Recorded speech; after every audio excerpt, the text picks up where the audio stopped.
하나님의 나라는 결론적으로 말씀드리면 두 가지 측면이 있는데, 하나는 하나님이 다스리시는 곳이 하나님의 나라라. 그럼 누구를 다스리시는가? 하나님께 순종하는 사람은 하나님께 순종함으로 인하여 하나님의 뜻이 이루어지죠.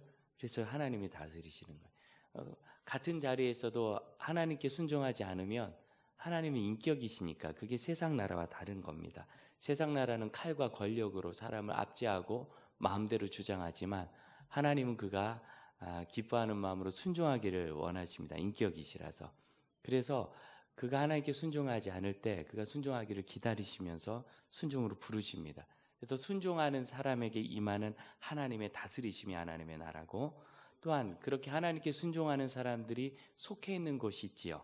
예를 들어서 이 땅에는 곳곳에 하나님께 순종하기 원하는 사람들이 많이 있습니다. 그래서 우리나라 기독교가 처음 전래될 때부터 전국의 그리스도인이 3%도 무슨 3%, 1%나 될까 그럴 때 그때 돈을 많이 써서 평양감사 자리를 얻어가던 탐관오리가 출발하기 전에 자기 평양감사 안 해도 좋으니까 다른 데로 보내달라고. 아니 그 좋은 데로 왜 안 가려고 하느냐. 속담이도 있잖아요. 평양감사도 제 치르면 싫다고. 그런데 평양에 예수 믿는 사람들이 조금 있어서 그 사람들 때문에 탐관오리 짓을 해먹을 수 없어서 거기는 못 가니까 나 다른 곳으로 보내달라고 했다는 이야기가 초기에 우리나라의 선교 소식지에 있습니다.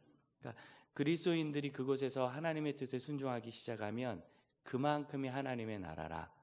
우리 청소년들이 어려운 이웃을 위해서 여러분 주신 연탄값 들고 가서 연탄 사서 날랐다는 거지요. 청소년들이 원래 그러는 애들이 아니잖아요. 요즘 청소년, 10대, 중고등학생 뭐가 생각납니까? 비싼 옷만 좋아해. 이런 거. 그래, 비싸고 고급스러운 옷을 입고 말은 아주 천박하게 하죠. 함부로 말하고 집에 있는 돈은 지들이 다 갖다 쓰면서 엄마 아빠 무시하는 재미로 사는 애들. 또 왕따를 시키거나 왕따를 당하거나 둘 중에 하나. 뭐든지 잘 못하면서 핑계는 무진대고 아침에 일어나겠다고 큰 소리치고 못 일어나면서 안 일어나고 안 깨워졌다고 짜증내는 이상한 인류들. 요즘 좀 그렇게 이미지가 와 있지 않습니까? 정당하지는 않은데 그런데 그럴 것 같다는 그런 얘기를 많이 듣는 청소년들이 어쩌자고 그 시커먼 연탄을 안고 거기를 다니면서 봉사를 했단 말입니까? 그럼 그 아이가 하나님 뜻에 그 사랑의 계명에 순종함으로 그 마음에 하나님 나라가 이루어지고 그 아이가 가서 하나님 뜻대로 섬기는 그곳이 하나님의 나라가 된다. 이게 이제 다스리시는 지역, 영토의 영역의 개념이다. 이렇게 해서 하나님께 순종하는 그 순종함, 하나님의 통치가 임하는 곳과 그들이 사역하고 있는, 살고 있는 모든 곳, 가정에서 아빠 뜻대로 하면 아빠 나라요. 요즘에는 다 엄마 나라죠. 엄마 뜻대로 다 하니까. 그런데 예수 그리스도께서 주인 되시면 그것이 하나님의 나라가 되는 가정이 됩니다. 그분들이 순종하는 그 지역, 그런 의미가 있다. 이게 정리해서 말씀드리면 최근까지 하나님 나라에 대한 중요한 개념입니다. 사실은 그 이야기를 오늘 좀 많이 하고 싶었는데 다음에 그 이야기는 좀 할 것 같고요. 오늘 우리가 읽은 성경을 보면 32절 적은 무리여 무서워 말라 너희 아버지께서 그 나라를 너희에게 주시기를 기뻐하시느니라 라고 이야기하고 있어요. 하나님께서 그 나라 주시는 것을 기뻐하세요. 이게 어떤 의미가 있는가? 31절 같이 한번 읽어봅니다. 다만 너희는 그의 나라를 구하라. 그리하면 이런 것들을 너에게 더하시리라. 이런 것들은 그 앞에 있는 건데요. 주로 먹고 사는 얘기입니다. 먹고 사는 게 얼마나 중요합니까? 먹고 입고 어디서 사는 것.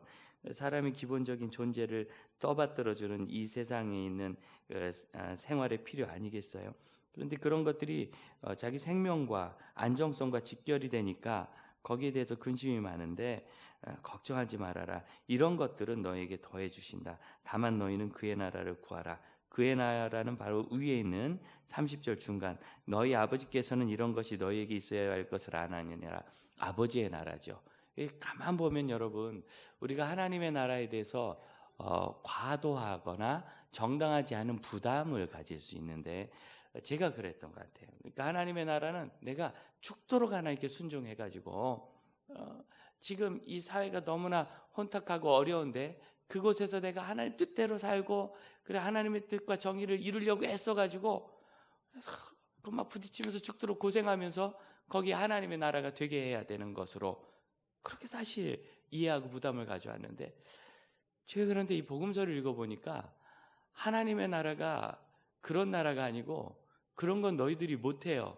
그럼 하나님의 나라는 뭐냐면 이 모든 것 너희에게 있어야 될 것들은 하나님이 주시니까 먹고 사는 문제 하나님이 해결해 주시니까 그냥 우리는 그의 나라를 구한다. 이 구하다는 얘기는 찾으라, 구하라, 구하라, 찾으라, 두드리라. 거기 나온 제테오라는 구한다는 단어입니다. 기도한다는 뜻입니다. 그러니까 그 나라를 기도하고 소망하는 것 오히려 우리에게는 그 나라를 이루는 실천이 아니라 그 나라에 대한 기대와 기도와 소망이 있는 것이고 성취는 하나님이 하신다는 것은 그래서 여러분 이 나라가 왜 중요하냐면요. 그 나라에 있으면 먹고 사는 게 해결이 되고 안전해요. 다시 말씀드리면 우리를 위하여 그 나라를 주신다는 거예요. 하나님의 뜻이 너무 아름답고 고매하니까 그것을 이루기 위해서 그 나라가 여기 임하는 것이 아니라 그 나라가 이루어질 때 우리 삶을 하나님께서 필요를 채우시고 평안하고 안전하게 인도해 주신다. 그게 바로 22절이 그렇게 시작되는 겁니다. 같이 한번 읽어볼까요? 22절 시작. 또 제자들에게 이르시되 그러므로 내가 너희에게 이르노니 너희 목숨을 위하여 무엇을 먹을까 몸을 위하여 무엇을 입을까 염려하지 말라.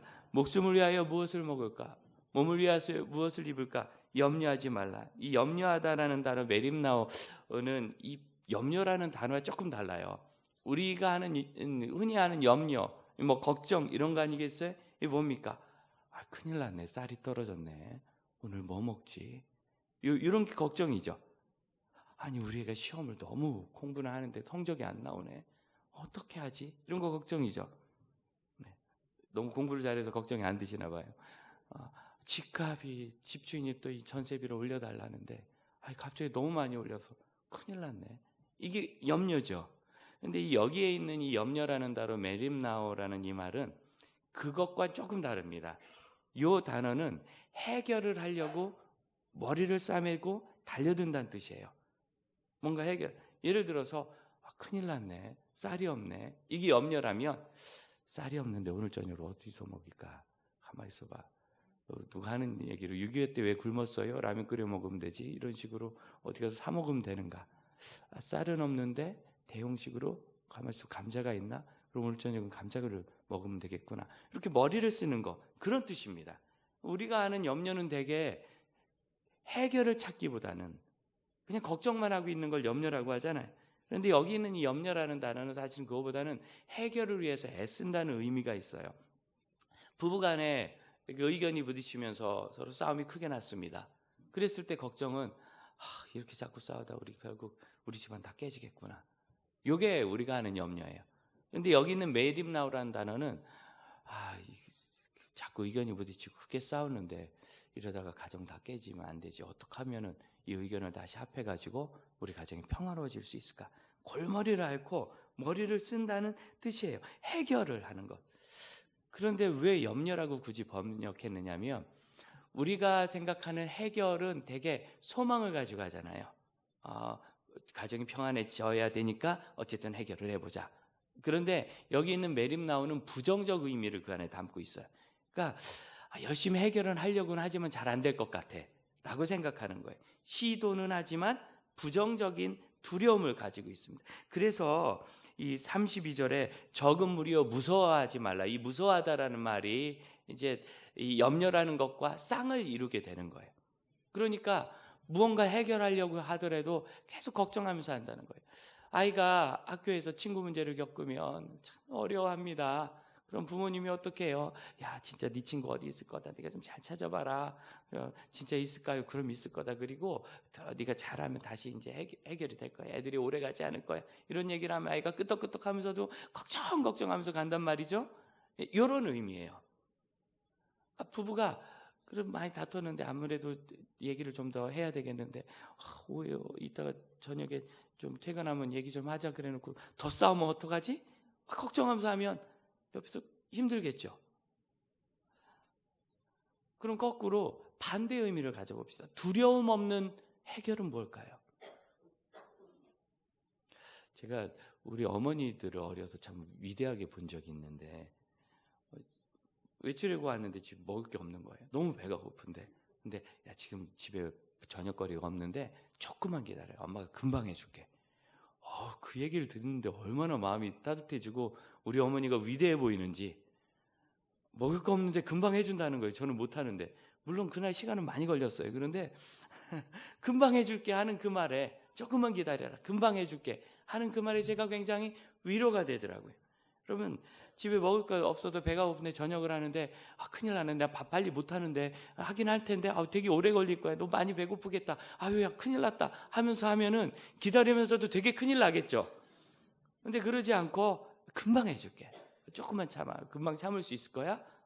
금방 된다 라고 이야기를 하면 똑같이 밥을 하는 중에서도 기다리는 사람들 마음이 다르겠죠.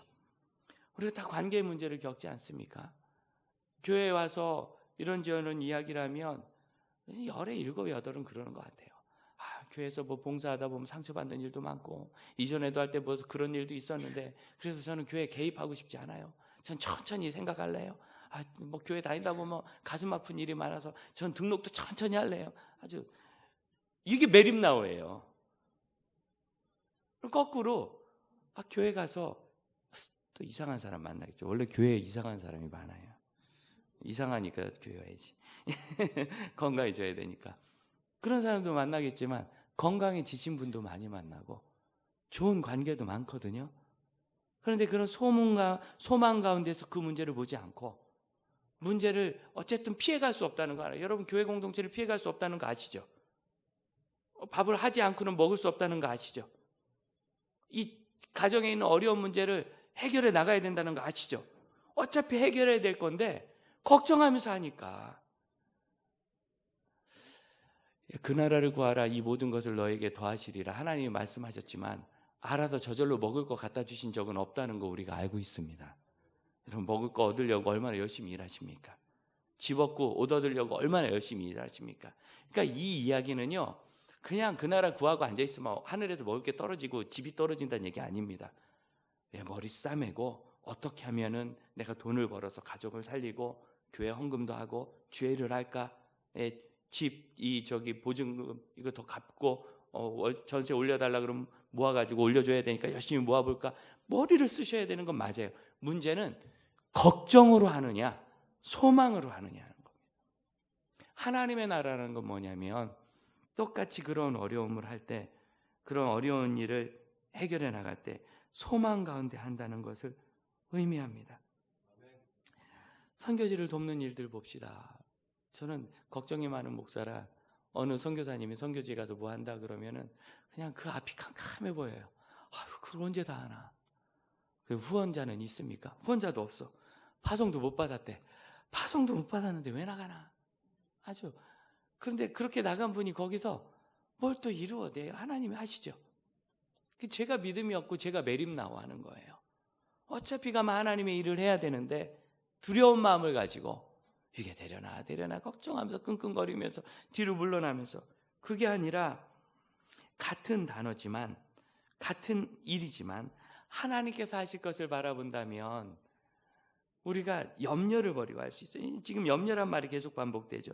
25절에도 누가 염려함으로 그 키를 한 자라도 더할 수 있느냐. 26절 같이 읽어볼까요? 그런즉 가장 작은 일도 하지 못하면서 어찌 키 크는 일이 작은 일은 아닌 것 같은데 가장 작은 일이라고 그러네. 왜 키 크는 일이 어떤 사람에게 키 크는 게 심각하잖아요. 제 아내도 아담하다 보니까 어려서부터 애들이 키 안 클까봐 아이고 밥 한 끼 굶으면 그냥 막 그렇게 가슴 아파하고 그랬어요. 굶기면 다음 끼 잘 먹는데 그걸 그래. 근데 이제 키 안 클까봐 그러는 거죠. 그렇게 생각하면 키 크는 게 굉장히 심각한 일인데 내가 이만큼 커야 된다고 생각하니까 그렇죠. 애들은 나누면 다 크긴 크더라고요. 얼만큼 크느냐는 좀 층은 지지만 그렇죠. 그리고 거기다 별 재주를 부린다고 더 크는 것 같지도 않아. 뭐 잘 먹이면 커요. 그건 맞습니다만 못 클 만큼 못 먹이는 집안은 대한민국에는 없는 것 같아요. 북한은 모르겠지만. 그러니까 이 크는 거는 그냥 먹고 있으면 애가 크고 뭐 더 먹인다고 옆으로 크면 더 심각하잖아요.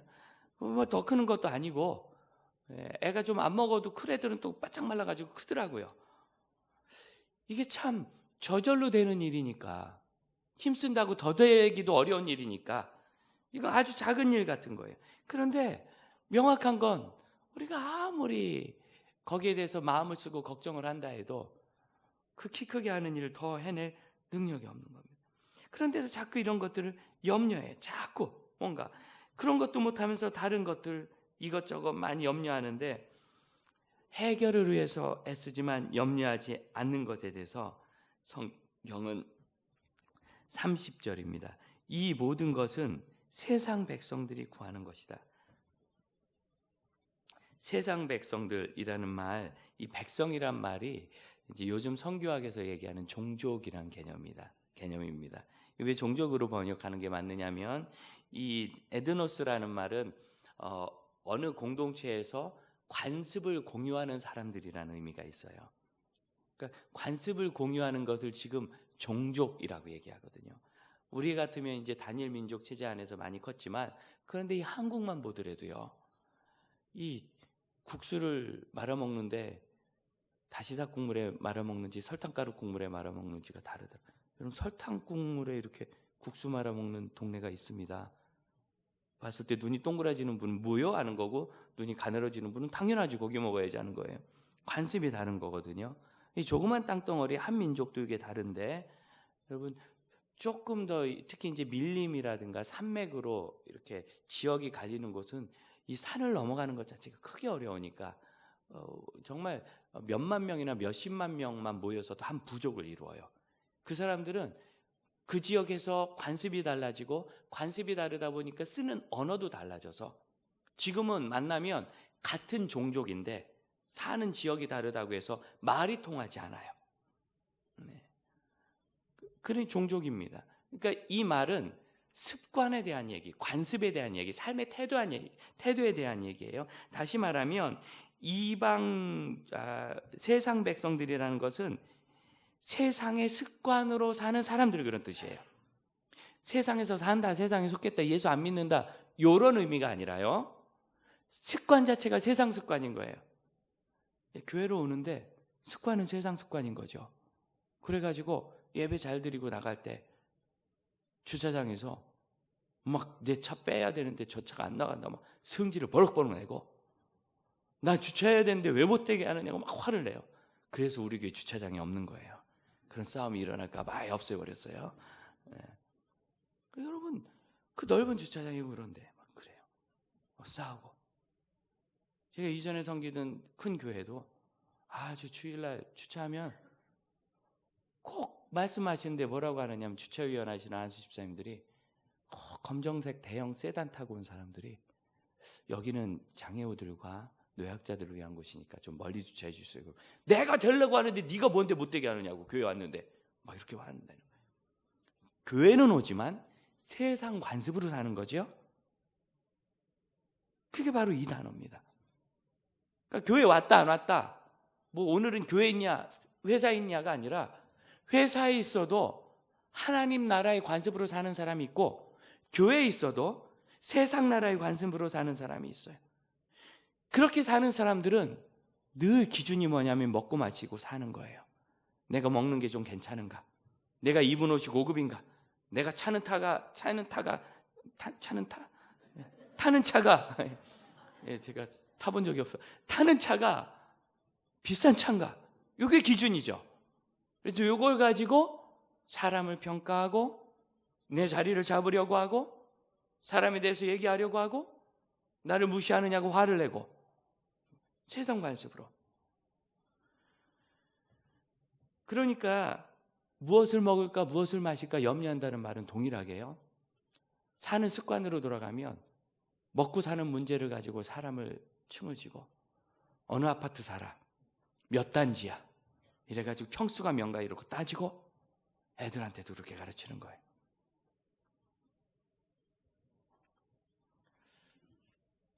참 그 교회가 그런 교회가 아닌데요, 남서론의 교회가.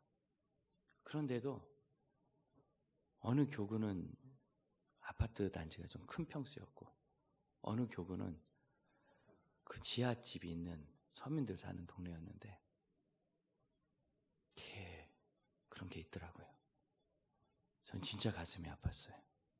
이게 사람 사는 거니까 이해는 해야 되고 받아들여야 됩니다. 그런데 이해하고 받아들인다고 해서 그게 옳다고는 하지 맙시다. 거기 머물지도 맙시다. 그게 세상 관습인 겁니다. 세상 관습으로 살면 안 돼요. 그럼 우리가 살아야 된 관습은 무엇입니까? 30절 중간 너희 아버지께서는 이런 것이 너희에게 있어야 될 거다 하시고 31절 그러므로 너희는 그의 나라를 구하라. 우리는 아버지 나라의 관습으로 살아야 되는 거예요. 아버지 나라의 관습이 뭡니까? 똑같은 어려움, 먹고 사는 문제가 예수 믿는 사람도 어려워요. 목사도 병 걸리고 암도 걸릴 수 있습니다. 저는 안 걸릴 계획이긴 하지만 그럴 수도 있는 거예요.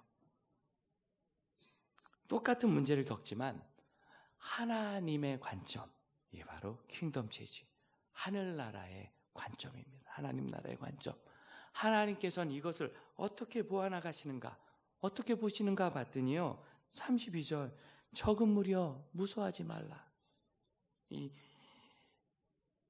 아버지께서 그 나라를 너희에게 주시기를 기뻐하시느니라. 이 기뻐하시는다는 단어에 여러분 밑줄을 쫙 그으세요. 이게 어떤 기쁨이냐면 유도케어라는 이 단어가 보통은 성경에서 여러분 그런 말 들었죠? 카리스. 이 기쁨이라는 뜻이거든요. 대개 신약 성경에는 수많은 신약 성경에 기쁨이라는 단어가 어마어마하게 많이 나와요. 기뻐한다, 기쁘다, 기뻐하라, 기쁨. 그래서 다 카리스입니다. 근데 유도케어라는 단어는 복음서에서 딱 6번 나와요. 여기까지 포함해서 여기 외에 5번은 다 예수 그리스도에 대해서 하나님께서 하시는 말에 나옵니다. 예수님께서 세례를 받으시고 물에서 올라오실 때 하늘에서 이는 내 사랑하는 자요, 사랑하는 아들을 기뻐하는 자다. 이 유도케어예요. 예수님이 변화산에서 몸이 희게 변화되셨을 때 제자들이 놀라니까 하늘에서 소리가 들려요. 이는 내 사랑하는 자요 기뻐하는 자니 너희는 그의 말을 들으라. 이 유도케어예요. 그러니까 이 말은 하나님께서 예수님을 기뻐하실 때 쓰는 말이에요. 하나님께서 그의 아들을 기뻐하실 때 쓰는 말이에요. 그러니까 기쁨 정도가 아니라요. 굳이 표현한다면 매우 기뻐한다는 뜻이에요. 매우. 그런데 어떤 걸 기뻐하시느냐면 그 나라를 우리에게 주시기를, 이 주신다는 단어는 그냥 준다는 것에서 끝나는 게 아니라 여기에는 주시는 분의 의지가 포함되어 있습니다. 이걸 주어서 그 사람이 가지고 있게 하겠다는 뜻입니다. 유지. 그러니까 권리를 완전히 내어주고 소유를 완전히 넘겨준다.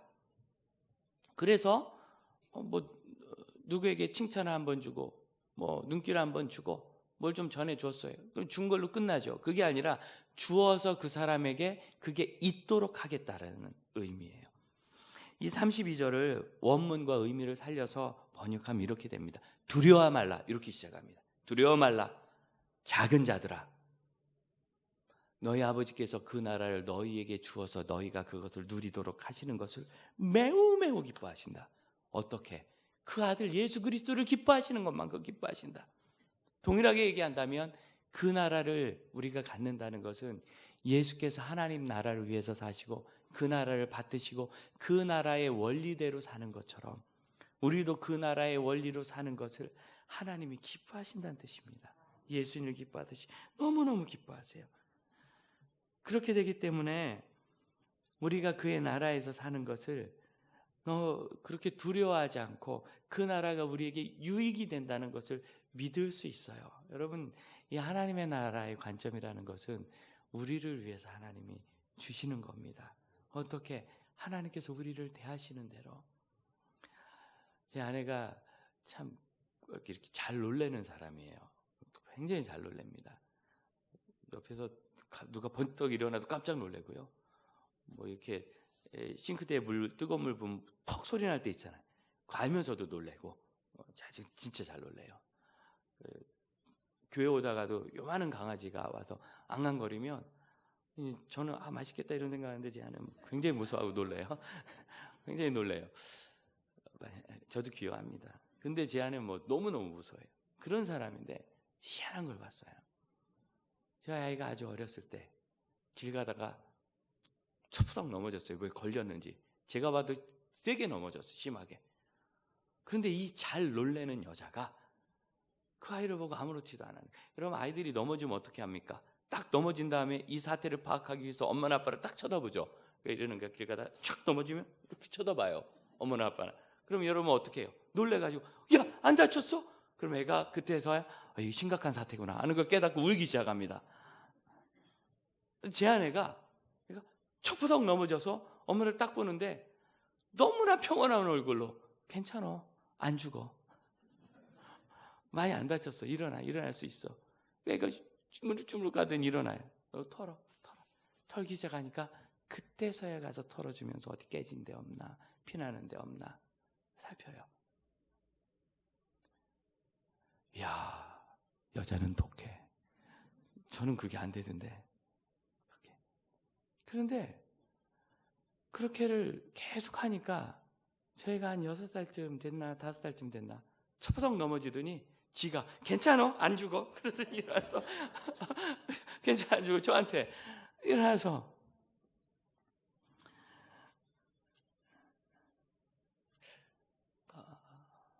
이 본문의 이야기는 먹고 사는 것에 대한 이야기잖아요. 그리고 생각해요. 그의 나를 구하면 이 모든 것을 주신다 그랬는데 이 예수님의 이 분명한 약속이 있는 후에 2000년 동안 참 많은 그리스도인들이 믿음을 지키다가 순교해서 죽었습니다. 먹고 사는 거는커녕 목숨을 하나님이 지켜주시지 않으셨어요. 참 선교지에서 가난한데 하나님께서 누구도 저 까마귀도 먹을 것 주시고 들의 백합도 입을 것 주셨는데 너희 안 주시겠느냐? 그랬는데 나만 잊으셨나 봐. 안 주시는 것을 경험하고 어렵고 왜 그렇게 신학교를 보내놓으셨으면 등록금은 제대로 때 줘야지 창피하게 등록금 이렇게 안 주셔가지고 2월 달에 등록을 해야 되는데 6월, 7월, 8월 될 때까지 돈을 못 내가지고 죄송하게 왜 이렇게 만드는가? 그럼 우리가 먹고 사는 것, 심지어 이 목숨, 이걸 지금 너무 심각하게 보고 있는 건 아닐까요? 깜짝깜짝 놀라면서 오늘 먹을 것 없으면 깜짝 놀라면서 이번에 내일 등록금 없으면 큰일이라도 난 것처럼. 근데 지나보니까 제가 신학교 졸업 못했으면 어떻게 목사가 됐겠어요. 안 주신다고 그땐 당황했지만 언제 보니까 필요한 만큼 주셔서 살았어요. 그때 먹을 게 없어서 굶어 죽었으면 어떻게 그 자리에 있겠어요, 그 선교사님이. 그때는 왜 먹을 걸 주신다는데 나는 오늘 안 주시나? 그래서 주신 거예요. 그때 취직을 못 해가지고 망했으면 어떻게 결혼해서 애 낳고 키웠겠어요. 그때 취직 안 돼서는 하나님이 나를 기억하지 않으시나 너무 어려웠는데 지나 보니까 다 사실은 산 거예요. 결국 하나님 다 사시고, 그리고 그때 그들이 순교해서 기독교가 망했으면 우리가 어떻게 예수를 믿겠습니까? 그들이 순교했지만 신앙은 계속 확장되고 전 세계에 가장 빠른 속도로 퍼지는 구원의 진리가 되었습니다. 기독교 신앙은. 우리는 어쩌면 순간순간 일어나는 일을 너무 깜짝깜짝 놀라면서 크게 어려서부터 아이를 그렇게 만들었을지 몰라요. 너 먹고 사는 거, 네 목숨, 너. 그 아이가 내가 뭐 받을 거 요만큼만 안 와도 화들짝 놀라고, 내가 원하는 거 요만큼만 이루어지지 않아도 화들짝 놀라고, 심지어 참 의사가 고치기 어렵다는 병이 생기면 세상 다 끝난 것처럼 걱정하고. 제가 목사로서 제일 부끄러울 때가 언제냐면 잠 안 올 때. 잠 안 오는 거는요, 질병이 아닌 이상은, 질병이 있을 수 있어요. 호르몬계 이상이 있으면 그럴 수 있어요. 그런 때는 치료를 좀 받아야 됩니다. 그런데 그런 게 아닌 이상은 대개 10명에 9명은 심정이 커요. 생각을 내려놔야 되거든요. 걱정, 많은 생각. 이거 내려놓고 건강한 삶을 그냥 살면 돼요. 그럼 하루나 이틀은 잠 안 올 수 있지만 3일은 자게 됩니다. 왜? 피곤해서. 그런데 목사가 잠이 안 올 때는 이렇게 내가 걱정이 많고 이걸 그렇게 끙끙거리는구나. 여러분, 똑같은 일을 해결하려고 해도 잘 될 거로 믿으면 왜 잠이 안 오겠어요? 열심히 해도 안 될 것 같으니까 잠이 안 오는 거 아니겠어요? 아이들, 얘는 언제 결혼하려고 그러나? 결혼을 앞으로 진짜 좋은 사람 만나서 52살에 한다. 어떠세요? 세상에 둘도 없는 짝을 만날 거예요. 52살에. 그래서 아브라함처럼 애도 막 낳을 거예요. 100살에. 어떠시겠어요? 그럼 아무 염려 없겠죠. 아니 감옥에 갇힌들 14년 후에 그가 총리가 된다면 그게 무슨 문제겠어요? 감옥에 갇힌들 그가 13년 후에 미국의 국무장관이 된다면 무슨 문제겠어요? 그런데 감옥에 갇힌 것도 아닌데 취직 조금 안 된다고, 학교 등록 잘 못했다고, 뭐 누구 만나다가 실패했다고, 결혼 좀 못한다고, 우리는 세상이 다 끝난 것처럼. 여러분, 이게 세상의 삶의 습성입니다. 눈앞에 그냥 착착착 탄탄대로처럼 열리지 않고 조금만 앞에 그냥 걸리면 자빠져가지고 세상 목이 부러진 애처럼 우는 애들처럼 세상의 습성, 이걸 바꿔야 돼요. 하나님은 우리가 이 세상에서 완전히 망하지 않도록 그 나라를 우리에게 주셔서 그 나라의 원리와 믿음으로 사는 것을 하나님 너무 기뻐하세요. 매우 매우 기뻐하세요. 예수 그리스도를 기뻐하시듯이 우리를 기뻐하세요. 그러고 나면 삶의 원리가 바뀌니까 33절 너희 소유를 팔아 구제하여라. 왜냐하면 4절 너희 보물이 있는 곳에 마음이 있는데 너희가 구제하는 것은 하나님께 올려드리는 것이다. 하나님을 위해서 쓰라는 거죠. 이것은 32절과 완전히 대꾸가 되는 말입니다. 무엇을 먹을까, 무엇을 마실까, 무엇을 입을까 걱정이 되고 어디서 살까 걱정이 되면 절대로 헌금 못합니다. 그런데 그걸로 내가 사는 게 아니라는 걸 알면 헌금이라는 건 제일 큰 나눔 아니겠어요? 제일 기본적인 나눔이고 늘상하는 나눔이고 믿음의 고백이고, 그렇게 되면 얼마든지 우리가 하나님 나라의 원리를 위해 살 수 있고요. 그것은 바로 우리를 위한 하나님의 교훈입니다. 그 나라에 사시는 여러분 걱정하지 마십시오. 안 망합니다. 혹시 그 병으로 죽으면 어떡하나? 우리는 죽음을 너무 심각하게 배웠어요. 죽음은 이 생에서 영생으로 옮겨가는 문일 뿐입니다. 이 생에서 영생으로 옮겨가는 문일 뿐인데 우리가 그 문을 너무 치명적인 것으로 배웠어요. 여러분 그렇지 않나요? 죽음은 끝이야. 무슨 밭에 굴러도 이 생이 좋지. 이런 얘기. 여러분 착각이세요. 그 생이 훨씬 좋아요. 거기가 안 가보셔서 그렇지 가시고 나면 건강식품 먹은 걸 계속 후회해야 한다니까. 빨리 왔어야 되는데 괜히 먹어가지고 오래 살았다고. 정말 좋은 그 나라를 우리가 가게 되기 때문에 사실은 순교가 심각한 게 아닌 거죠. 그게 아니라면 하나님이 순교를 왜 두고 보시겠어요? 무조건 막으시죠. 그러나 하나님은 그의 영혼이 멸절되어 아버지의 나라에 들어오지 못할 일은 가슴 아파 막으시겠지만 에녹이 하나님과 동행하게 되었을 때 이 세상에 더 이상 살 필요가 없어서 하늘나라에 갑니다. 그것처럼 우리가 이 세상에 더 이상 살 필요가 없어 하늘나라에 가게 되는 그 시간은 늘 모든 사람에게 복된 겁니다. 여러분 그걸 두려워하지도 말고 겁내지도 말고 대비하지도 맙시다. 그냥 우리에게 있는 대비는 하루하루 하나님의 나라를 바라보면서 살아가는 지금일 뿐입니다. 그리고 그 평안으로 그 모든 문제를 주 앞에 두세요. 이 시간 함께 우리 묵상하며 기도합시다.